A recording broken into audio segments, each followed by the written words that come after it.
Bună ziua, mama!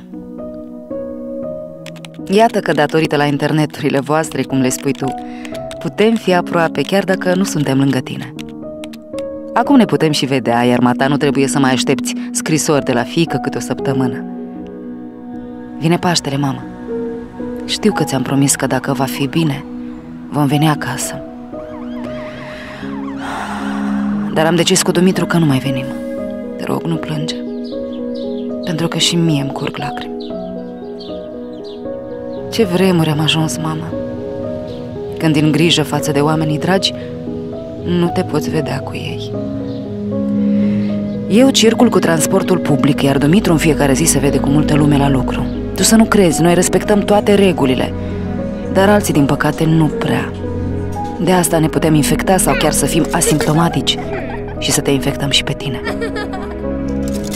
Nu vrem să riscăm cu viața și sănătatea ta. Știu, mama, că în fiecare an am sărbătorit Paștele împreună cu toată familia. Știu că ți-e dor de noi și de nepoței, dar mai știu că vreau să petrecem încă multe sărbători împreună și nu doar anul acesta.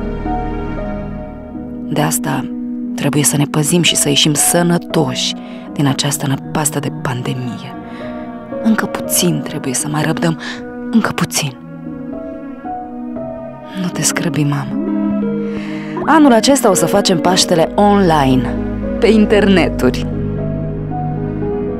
O să ciocnim ouăle de ecranele telefoanelor și o să ne arăți pe cameră grădinuța ta cu flori. Hai să le arăți la copii găinile din ogradă, puișorii. Am înțeles că ți-ai cumpărat încă vreo 10. Poate nici ei nu s-or întrista dacă nu venim. Te rog să nu te duci la Zaca Maria. Ea doar tot are telefon cu internet, nu? Și te mai rog un lucru, mamă. Ai grijă de tine. Boala asta e tare periculoasă, vezi câți oameni a luat.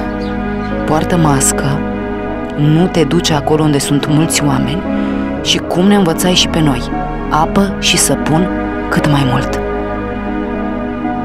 Te iubim și ne este dor de tine. Încoleacă și o să ne vedem, ca să stăm seara pe prispa casei.